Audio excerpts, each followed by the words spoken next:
Hello guys, मेरा नाम है निखिल गुप्ता और आप देख रहे हैं हमारा यूट्यूब चैनल एजुकेशनल गुरुकुल। तो लास्ट टर्म पे हम लोगों ने लाइट के बारे में जाना था और आज का हमारा टॉपिक है कि ऑब्जेक्ट्स क्या होते हैं और रिफ्लेक्शन ऑफ लाइट क्या होती है। ठीक है, तो हम लोग शुरू करते हैं अगले टॉपिक की तरफ बढ़ते हुए और अपना अगला जो टॉपिक है दैट इज ऑब्जेक्ट। तो ऑप्टिक्स में ऑब्जेक्ट किसे बोलते हैं ये आपको समझ में आना चाहिए। अगर हम लोग जनरल लाइफ में बोलें तो ऑब्जेक्ट क्या है सर? कोई भी चीज़, जैसे एक पेन एक ऑब्जेक्ट है, ये ब्लैक बोर्ड या ये वाइट बोर्ड एक ऑब्जेक्ट है, ये मोबाइल एक ऑब्जेक्ट है, सारी की सारी चीज़ें एक ऑब्जेक्ट हैं। लेकिन ऑप्टिक्स में ऑब्जेक्ट जो नॉर्मल भाषा का ऑब्जेक्ट है उससे अलग होता है। ऑप्टिक्स में हम लोग किसे ऑब्जेक्ट बोलेंगे? क्योंकि हम लोगों को काम लाइट से है, जैसा हम लोगों ने पहले टर्न पे डिस्कस भी कर रखा था कि किसी भी ऑब्जेक्ट से लाइट आती है तब मैं उस लाइट को देख पाता हूँ and that's how I can see the object. और हम लोगों को यहाँ पे लाइट के विषय में ही पढ़ना है। तो मेरे लिए ऑब्जेक्ट कौन होगा सर? जहाँ से लाइट आए, वो सारी चीज़ें जहाँ से लाइट आ सके उन सारी चीज़ों को मैं क्या बोलूँगा? ऑब्जेक्ट। और वो सारी जगह जहाँ से लाइट नहीं आए उन वो सारी जगह मेरे लिए ऑब्जेक्ट नहीं होंगी। जैसे मैंने आपसे एक सिंपल सा एग्जांपल बोला, मैंने कहा कि मेरे पास एक चेयर है, कोई भी चेयर यहाँ पे रखी हुई है, क्या ये मेरे लिए ऑब्जेक्ट है? तो मेरा जवाब होगा सर है, अगर यहाँ से लाइट आ रही है, और नहीं है अगर यहाँ से लाइट नहीं आ रही है। आप लोग बोलोगे सर ये क्या मजाक है, चेयर से तो कभी लाइट नहीं आती। फिर मैं बोलूँगा बेटा कि लाइट आती है। और क्यों आती है? क्योंकि हम लोगों ने सबसे पहले लेक्चर में यही पढ़ा था, रिफ्लेक्शन के थ्रू हम लोग ऑब्जेक्ट देखते हैं। लाइट आके टकराती है और टकराने के बाद रिफ्लेक्टेड लाइट जो होती है वो मेरे तक आती है and that's how we can see the object. So this chair is a object for me अगर यहाँ से रिफ्लेक्टेड लाइट आ रही है। लेकिन ये ऑब्जेक्ट कब नहीं होगा? तो मैं क्या बोलूँगा? जब लाइट नहीं आ रही होगी। और कब लाइट नहीं आएगी सर? जब अंधेरा होगा। अंधेरा होगा तो लाइट पड़ेगी भी नहीं, और पड़ेगी नहीं तो आएगी कहाँ से? तो मेरे ख्याल से आपको बात समझ में आनी चाहिए कि हम लोग किसे ऑब्जेक्ट मानेंगे सर? जहाँ से लाइट आ रही हो। The things which emits the light are called objects. मतलब कि मैं ऐसे लिख सकता हूँ बेटा, अच्छा वो लाइट कोई भी हो सकती है, चाहे तो रिफ्लेक्टेड हो सकती है या उसकी खुद की भी हो सकती है। लाइट कोई भी हो सकती है, रिफ्लेक्टेड भी, उसकी खुद की भी, लेकिन लाइट आनी चाहिए। जैसे अभी बताओ मेरे से लाइट आ रही है क्या? हाँ सर आ रही है, तभी आप लोग देख पा रहे हो। मैंने पहले भी बताया था कि ऑब्जेक्ट को नहीं देख सकते हम लोग किसे देखते हैं? लाइट को। तो जहाँ से भी लाइट आएगी वहाँ पे मुझे ऑब्जेक्ट दिखेगा। जैसे मेरे से आ रही है, कैसे पता सर? लाइट आके मेरे से टकराई, टकराने के बाद कुछ मेरे बॉडी ने ऑब्जर्व किया होगा और कुछ को रिफ्लेक्ट किया होगा, वही रिफ्लेक्शन आप तक आया होगा एंड यू कैन सी मी। तो मेरे से निकलने वाली लाइट आप लोग देख पा रहे हो। तो जहाँ से भी लाइट निकलेगी हम लोग क्या बोलेंगे? वो सारी चीज़ें मेरे लिए ऑब्जेक्ट है। तो मैं क्या बोलूँगा सर? ऑब्जेक्ट की अगर मैं एक सिंपल सी डेफिनेशन लिखूँ तो वो सारी चीज़ें जहाँ से लाइट इमिट होती है, जहाँ से लाइट आती है, वो मेरे लिए ऑब्जेक्ट का काम करती हैं। ठीक है ना? डेफिनेशन लिख रखी है मैंने, the things which emits light are called object. वो सारी चीज़ें जो लाइट इमिट करें ऐसी चीज़ों को हम लोग क्या बोलते हैं? ऑब्जेक्ट। ध्यान रखना बेटा इस बात को। नॉर्मल ऑब्जेक्ट और ऑप्टिक्स के ऑब्जेक्ट में इतना ही फर्क होता है कि जो नॉर्मल ऑब्जेक्ट है वो कोई भी हो सकता है, लेकिन ऑप्टिक्स में ऑब्जेक्ट वो नहीं होगा जहाँ से लाइट नहीं आ रही है। मतलब अगर मैं बात करूँ अंधेरे कमरे में क्या कुर्सी एक ऑब्जेक्ट है? बिल्कुल नहीं, क्योंकि वहाँ से लाइट नहीं आ रही है। बात समझ में आनी चाहिए आपको। अगली चीज़ की तरफ बढ़ते हैं। ऑब्जेक्ट के कितने टाइप होते हैं? तो the next thing is types of object. Object कितने टाइप के होते हैं? तो आप लोगों को पता होना चाहिए सर ऑब्जेक्ट जो है वो दो टाइप के होते हैं। नहीं पता है तो आज से तो पता होनी चाहिए कम से कम। ऑब्जेक्ट जो होते हैं वो जनरली दो टाइप के होते हैं। एक होते हैं लुमिनियस ऑब्जेक्ट, लुमिनियस ऑब्जेक्ट, और एक होते हैं नॉन लुमिनियस ऑब्जेक्ट। मतलब सर जो ऑब्जेक्ट्स होते हैं वो दो टाइप के होते हैं, एक होते हैं लुमिनियस, एक होते हैं नॉन लुमिनियस। अच्छा ऑब्जेक्ट का मैंने डिफिनेशन ही कहाँ से दिया है? लाइट से। तो लाइट दो टाइप की तो हो सकती है ना सर। एक वो ऑब्जेक्ट्स होते हैं जिनके पास अपनी खुद की लाइट हो, जैसे सन के पास अपनी लाइट है तो सन मेरे लिए एक ऑब्जेक्ट है। बल्ब, इसके पास अपनी लाइट है तो ये मेरे लिए एक ऑब्जेक्ट है। तो ऐसे सारे ऑब्जेक्ट्स जिनके पास अपनी खुद की लाइट होती है उनको हम लोग क्या नाम देते हैं? Luminous objects. वो सारे ऑब्जेक्ट्स जिनके पास उनकी खुद की लाइट होती है, उन्हें दूसरे पर डिपेंड नहीं करना पड़ता। लेकिन नॉन लुमिनियस क्या होते हैं सर? जिनके पास अपनी खुद की लाइट नहीं होती, लेकिन लाइट वो भी देते हैं, कैसे? रिफ्लेक्ट करके। जैसे मैं एक ऑब्जेक्ट हूँ, क्यों? क्योंकि सर मैं आप तक लाइट पहुंचा रहा हूँ, क्या वो मेरी लाइट है खुद की? बिल्कुल नहीं। कहाँ से आ रही है वो? सर बल्ब से आ रही है, बल्ब से मेरे से टकराई, मैंने उसको रिफ्लेक्ट किया, आप तक पहुंचाया, and that's how I am also an object in the terms of optics. तो ऑप्टिक्स के लिए ऑब्जेक्ट कौन कौन से होंगे सर? जहाँ से लाइट आती है, और दो जगहों से लाइट आ सकती है या दो तरीकों से लाइट आ सकती है, एक तो उसकी खुद की हो ऑब्जेक्ट की, और एक वो दूसरे से उधार लेके दूसरे की लाइट रिफ्लेक्ट करके मुझे तक भेजे। तो अगर लाइट उसके पास खुद की है तो ऐसे ऑब्जेक्ट लुमिनियस ऑब्जेक्ट होंगे। अगर उस खुद की लाइट नहीं है सर, दूसरे की लाइट को रिफ्लेक्ट कर रहा है, तो ऐसे ऑब्जेक्ट्स क्या कहलाएंगे? Non luminous objects. तो इनकी भी डेफिनेशन मैं लिख देता हूँ, आप लोग चाहें तो इसे नोट कर सकते हैं। तो लुमिनियस ऑब्जेक्ट क्या होंगे बेटा? The objects which having their own light are called luminous object. वो सारे ऑब्जेक्ट जिनके पास उनकी खुद की लाइट होगी, ऐसे ऑब्जेक्ट्स मेरे लिए लुमिनियस ऑब्जेक्ट्स होते हैं। मैं यहाँ पे कुछ एग्जाम्पल लिख देता हूँ, जैसे सन को किसी दूसरे की लाइट की जरूरत नहीं पड़ती, इसके पास अपनी खुद की लाइट होती है, that's why it is a luminous object. Star बहुत सारे हैं, sun is also a star, luminous. Bulb and many more, बहुत सारे हैं, बताते बताते मैं थक जाऊंगा, तो आप लोग समझ सकते हैं सर ये सारे लुमिनियस हैं। और नॉन लुमिनियस कौन कौन से होते हैं सर? जो दिखते तो हैं लेकिन उनके पास लाइट नहीं होती, वो लाइट इमिट नहीं करते, ऐसे सारे के सारे ऑब्जेक्ट्स क्या होंगे? Non luminous object. जैसे मैं अगर आपसे बोलना चाहूँ तो चेयर, ये कैसा ऑब्जेक्ट है? Non luminous. क्या यहाँ से लाइट आती है? हाँ सर आती है, ध्यान रखना यहाँ से भी लाइट आती है, कौन सी वाली? रिफ्लेक्टेड वाली।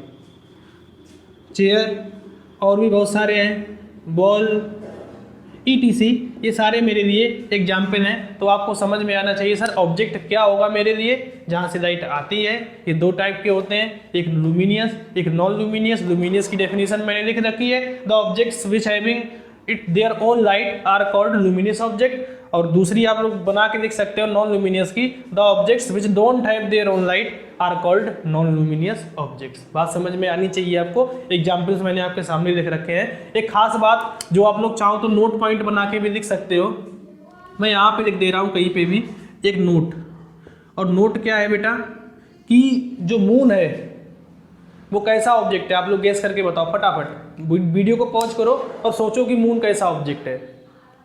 मे भी बहुत सारे लोगों ने कहा होगा कि मून तो सर चमकता है ना, तो मून चमकता है जैसे सन वैसा मून, तो अगर सन से लाइट आती है तो मून से भी आ रही है। तो लोगों को लगता है sir moon is a luminous object, लेकिन ये गलत है। मून के पास अपनी खुद की लाइट नहीं होती। फिर मून क्यों दिखता है? सर वही जो बाकी सारे जैसे दिखते हैं वैसे ही मून भी दिखता है। मून भी सनलाइट को रिफ्लेक्ट करता है। तो हम लोग क्या बोलेंगे बेटा कि मून के पास अपनी लाइट नहीं होती, that's why moon is a non luminous object. बड़ा फेमस सा क्वेश्चन है, बार बार आ जाता है, तो आपको ये बात पता होनी चाहिए कि मून जो है वो नॉन ल्यूमिनियस ऑब्जेक्ट होता है। मैं लिख दे रहा हूँ यहाँ पे, moon is a non luminous object.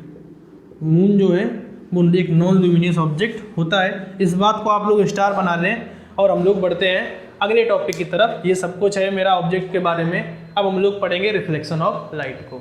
ठीक है, अगले टॉपिक की तरफ बढ़ते हैं जो कि मोस्ट इंपॉर्टेंट है, रिफ्लेक्शन ऑफ लाइट। और आप लोग एक ये बात भी समझ सकते हो, आप लोग ऐसा भी मान सकते हो कि आपका चैप्टर यहीं से शुरू हुआ है, क्योंकि मेनली यहाँ से सवाल बनते हैं। जो मैंने अभी तक बताया है वो समझने के हिसाब से बहुत ज़रूरी है, काम आएगा हमारे, लेकिन सवाल बोर्ड्स में नहीं आते हैं उस टॉपिक से।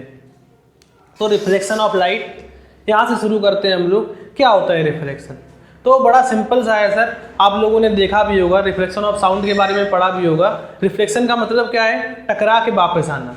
जैसे अगर लाइट किसी भी सरफेस से टकरा के वापस आती है, जैसे मैंने यहाँ पे कोई सी मिरर को रख दिया और मैंने इस मिरर पे एक लाइट बीम को डाला, तो आप लोग इमेजिन कर सकते हो कि जो लाइट बीम है वो यहाँ से टकराएगी और टकराने के बाद जो है वो वापस लौट जाएगी। इसी प्रोसेस का नाम क्या है? रिफ्लेक्शन। रिफ्लेक्शन क्या है अगर मैं एक लाइन में बोलूँ तो रिफ्लेक्शन क्या है अगर मैं एक लाइन में बोलूँ तो the bouncing back of light after striking any polished surface. अच्छा, रिफ्लेक्शन होता तो हर जगह से हम लोगों ने देखा है, लेकिन अगर मुझसे कोई पूछे रिफ्लेक्शन क्या है तो मैं एक ही लाइन में स्टेटमेंट बोलूँगा, रिफ्लेक्शन क्या होता है, एक लाइन में अगर समझना है तो the bouncing back of light after striking any polished surface is called reflection. मतलब लाइट का किसी पॉलिश सरफेस से टकराकर वापस लौट जाना, इसी प्रोसेस का नाम क्या है, रिफ्लेक्शन। बड़ा ही आसान सा फिनोमिनन है, बड़ा ही आसान सा फिनोमिनन है। आप लोग कभी भी देख सकते हो, चाहो तो एक मिरर लेके आज बैठना सूरज के सामने, और उसमें आप लोगों ने किया भी होगा, जो लाइट है वो रिफ्लेक्ट होकर चली जाती है। तो रिफ्लेक्शन बड़ा ही सिंपल सा फिनोमिनन है, बड़ी आसानी से देखने को मिल जाता है। The bouncing back of light after striking any polished surface is called reflection. ठीक है ना। तो रिफ्लेक्शन के बारे में हम लोगों ने जान लिया। मैं इसकी डेफिनेशन लिख देता हूँ और उसके बाद हम लोग रिफ्लेक्शन से रिलेटेड कुछ लॉज पढ़ेंगे। ठीक है, तो लिख रखा है मैंने आपके सामने, what is reflection, the bouncing back of light after striking any polished surface is called reflection of light. मतलब कि लाइट का किसी भी पॉलिश सरफेस से टकराकर वापस जाना, इस प्रोसेस का नाम ही क्या है, रिफ्लेक्शन ऑफ लाइट। कुछ टर्म्स इसमें और भी इंपॉर्टेंट है जो आपको पता होने चाहिए, तो मैं आपके लिए एक सिंपल सा रिफ्लेक्शन बना के बताता हूँ आपको।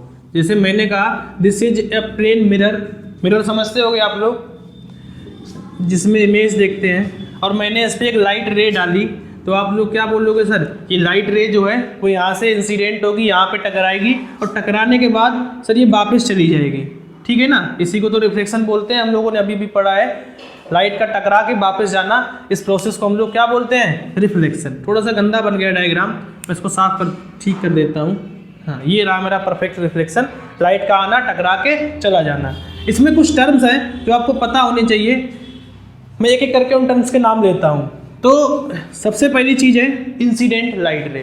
इंसिडेंट लाइट रे किसे बोलते हैं सर, वो लाइट रे जो आग के किसी भी पॉलिश सरफेस से टकराती है, उस लाइट रे का नाम क्या होता है, इंसिडेंट लाइट रे। जैसे मैं इस केस में बोलूँ तो ये जो लाइट रे आ रही है, अगर मैं इसको नाम दूँ ए बी, तो मैं क्या बोलूँगा, दिस इज इंसिडेंट लाइट रे।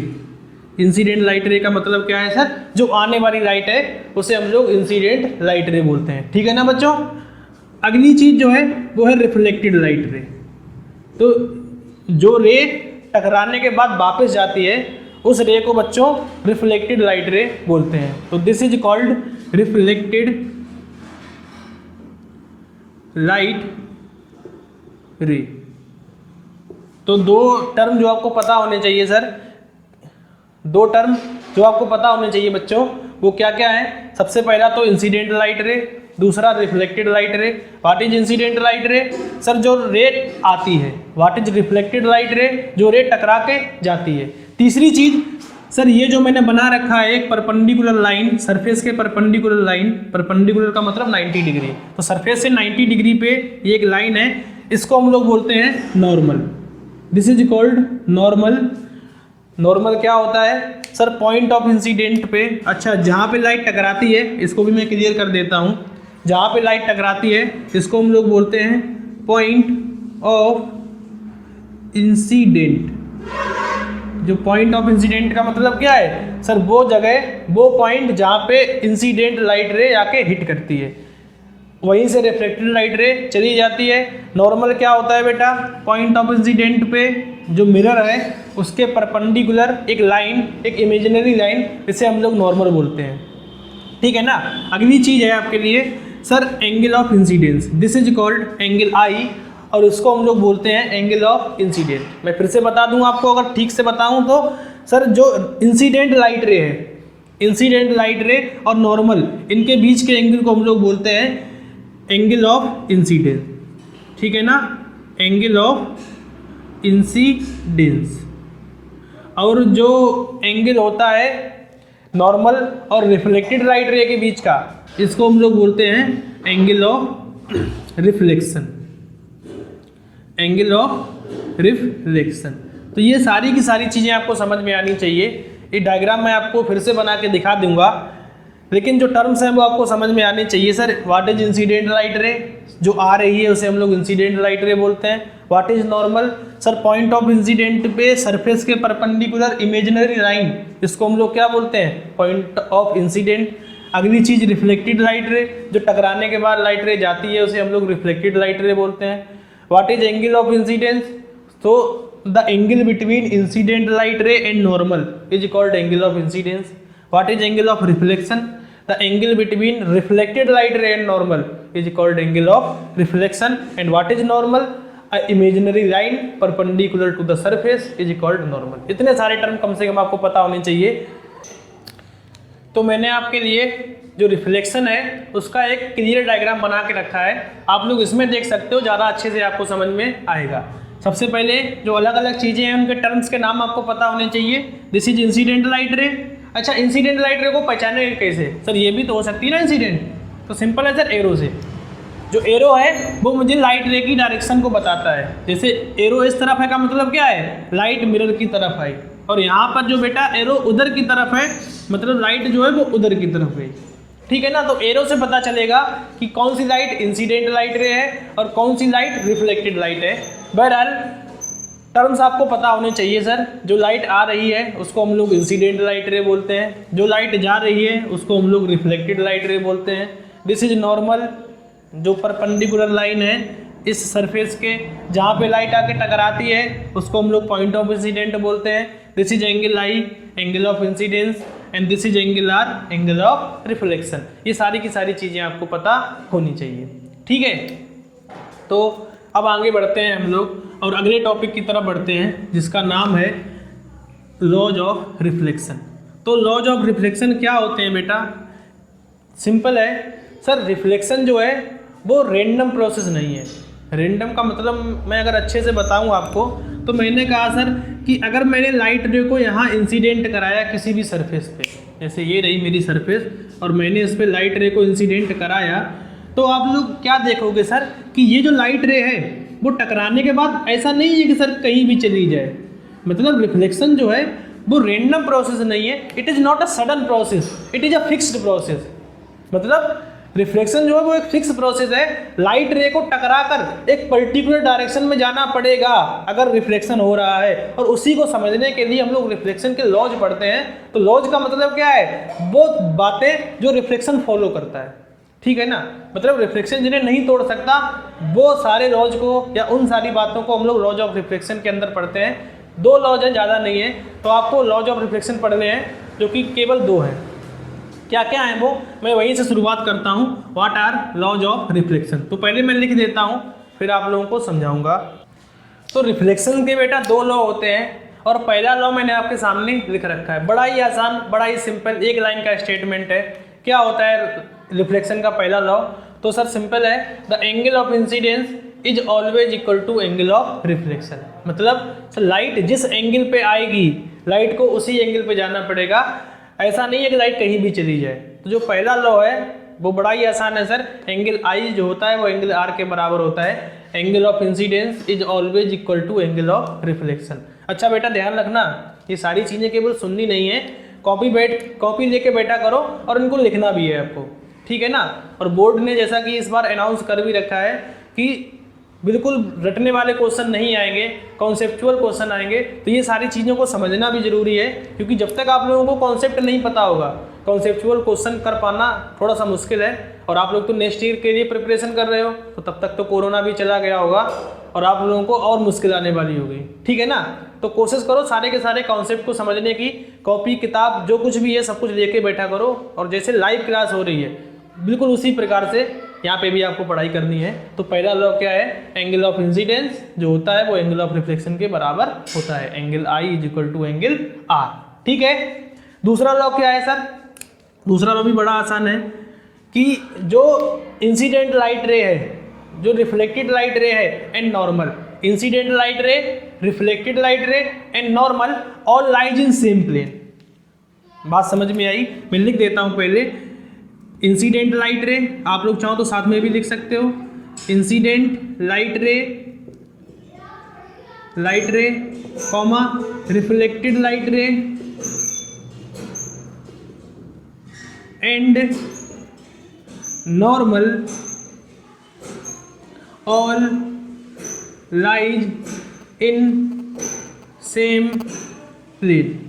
मतलब क्या है बेटा कि जो लाइट रे आने वाली है और जो लाइट रे जाने वाली है वो तीनों एक ही प्लेन में होंगे। जैसे अगर मैं आपसे एक गेस करने को बोलूं कि अगर मैं लाइट को इस प्लेन का मतलब समझते हो ना, जैसे ball, this is a plane, board ये एक प्लेन है, प्लेन का मतलब है जो दो एक्सिस से मिलके बना हो, जैसे कोऑर्डिनेट प्लेन पढ़ा होगा आप लोगों ने, एक्स वाई प्लेन इसको बोलते हैं ना, ये एक्स एक्सिस है वाई एक्सिस। तो जो भी दो एक्सिस से मिलके जो भी एक कर्व बना होता है उसे हम लोग प्लेन बोल सकते हैं। जैसे कोई भी प्लेन चीज़ एक प्लेन है, ठीक है ना, जैसे एक सरफेस, बॉल, बोर्ड या कुछ भी, ये सारी चीज़ें प्लेन है। तो जो लाइट होती है ना, वो जिस प्लेन में मैं डालूंगा वो लाइट अपने प्लेन को नहीं बदलती। मतलब दो चीज़ें हैं सर, एक तो आई और आर बराबर होते हैं, और दूसरी चीज़ क्या है कि अगर मैं इस प्लेन की बात करूं, आप लोग ऐसे देखो सामने से, अगर मैं इस वाले प्लेन की बात करूं और मैंने लाइट रे को इस एंगल पे डाला है, तो लाइट रे जो है ना, आफ्टर रिफ्लेक्शन एंगल आर तो बराबर होगा ही, और साथ ही साथ सर ये आपकी तरफ ही आएगी। अगर मैंने आपकी तरफ लाइट को डाला है तो ऐसा नहीं टकराने के बाद यहाँ चली जाए या यहाँ चली जाए, लाइट अपने प्लेन को नहीं बदलती। जो इंसिडेंट लाइट रे है, जो रिफ्लेक्टेड लाइट रे है और जो नॉर्मल है, वो तीनों एक ही प्लेन में लाई करते हैं। ये भी बड़ा इंपॉर्टेंट रूल है लाइट के रिफ्लेक्शन का। तो ये दोनों के दोनों रूल्स आपको पता होने चाहिए सर। एंगल आई जो होता है वो एंगल आर के बराबर होता है, और incident light ray, reflected light ray, normal और light in the same plane. दोनों ही बातें बड़ी आसान है, आपको समझ में आनी चाहिए। आगे बढ़ते हैं हम लोग, कुछ क्वेश्चन करते हैं रिफ्लेक्शन पे और बात को खत्म करते हैं। और अगली सवाल दिख रहा होगा आपको दे रखा है ये वाला एंगल इंसिडेंट लाइट रे और सरफेस के बीच का, और पूछ रखा है what is angle of reflection. तो सवाल शुरू करते हैं हम लोग। ये एंगल दे रखा है, ये एंगल पूछ रखा है, कैसे करना है? तो बड़ा आसान है करना। क्यों? क्योंकि सर मुझसे एंगल आर पूछा है और मुझे एक ही फार्मूला पता है अभी तक कि जो एंगल आई होता है वो एंगल आर के बराबर होता है। तो आर निकालना है ना, तो कहीं ना कहीं मुझे आई को भी निकालना पड़ेगा। और आई कहाँ से आएगा सर? आई कौन सा एंगल है? इंसिडेंट लाइट रे और नॉर्मल के बीच का एंगल। वो कहाँ से आएगा सर? वो यहाँ से आएगा कि जो नॉर्मल होता है वो सरफेस के परपेंडिकुलर होता है। तो मैं क्या बोलूँगा बेटा कि ये जो आई और 30 है, इन दोनों का समेशन 90 होना चाहिए, क्योंकि आई और 30 को मिला के जो एंगल बन रहा है वो नॉर्मल से है। बात समझ में आई? और नॉर्मल जो है वो हमेशा सरफेस के परपेंडिकुलर होता है। तो यहाँ से मैं क्या बोल सकता हूँ कि जो एंगल आई प्लस 30 डिग्री ये मिलके कितना बनना चाहिए? 90। तो यहाँ से हम लोग बोल सकते हैं कि जो एंगल आई होगा that is 60 degree. Angle I is 60 degree, और अगर एंगल आई 60 आ गया देन एंगल आई बराबर एंगल आर होता है। तो यहाँ से हम लोग बोल सकते हैं कि जो एंगल आर होगा वो भी 60 डिग्री के बराबर होगा।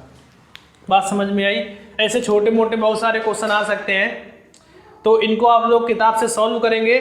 और नई डाउट है फिर भी तो आप लोग कमेंट करें, मैं कोशिश करूँगा कि उनके जवाब देने की। और बहुत सारे क्वेश्चन ऐसे मिल जाएंगे आपको, एंगल आई एंगल आर के बराबर करना होगा, कभी ये कभी वो, कोई ना कोई एंगल दे रखा होगा, कोई ना कोई पूछ रखा होगा, आप लोग ये आसानी से कर सकते हो। तो आपने जाना रिफ्लेक्शन क्या होता है, आपने जाना ऑब्जेक्ट क्या होती हैं, ऑब्जेक्ट कितने टाइप की होती हैं, और रिफ्लेक्शन के क्या क्या रूल्स हैं। इतनी चीज़ें अगर आपको समझ में आई हैं तो हम लोग बाकी की बातें अगली क्लास में करते हैं।